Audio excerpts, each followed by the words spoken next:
Justice Yashwant Verma के खिलाफ महाभियोग मामले में सियासत तेज होती जा रही है। ये माना जा रहा है कि जगदीप धनखड़ ने जस्टिस वर्मा के खिलाफ विपक्ष के महाभियोग प्रस्ताव को स्वीकार कर लिया था। वो बात अलग है कि अब सरकार ने धनखड़ के फैसले को ही पलट दिया। जस्टिस वर्मा पर अब महाभियोग का प्रस्ताव सबसे पहले लोकसभा में लाया जाएगा। विपक्ष का कहना है कि धनखड़ ने विपक्ष का प्रस्ताव स्वीकार किया, इसलिए उन्हें पद से हटना पड़ा। लोकसभा में सरकार का प्रस्ताव स्वीकार किया गया है, इसलिए ओम बिरला की कुर्सी सलामत रहेगी।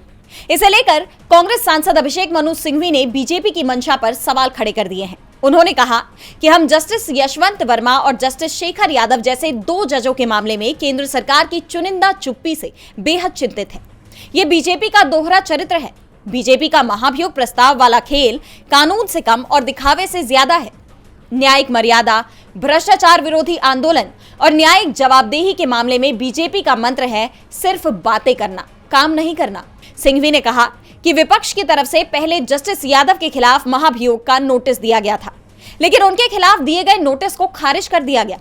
विपक्ष अभी भी जस्टिस यादव के खिलाफ महाभियोग की प्रक्रिया आगे बढ़ाने को तैयार है, लेकिन बीजेपी इस पर अमल करने को तैयार नहीं है।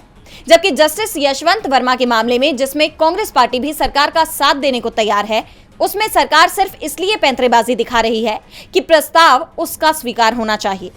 सिंघवी ने कहा कि जगदीप धनखड़ शायद देर से ही सही, लेकिन थोड़ी बहुत स्वतंत्रता दिखाना ही उनकी असली गलती थी। चुनिंदा आक्रामकता और राजनीतिक नैतिकता के इस माहौल में हमें पूर्व उपराष्ट्रपति धनखड़ और भारत सरकार दोनों से जस्टिस यादव पर इस लगातार चुप्पी के बारे में सवाल पूछना चाहिए।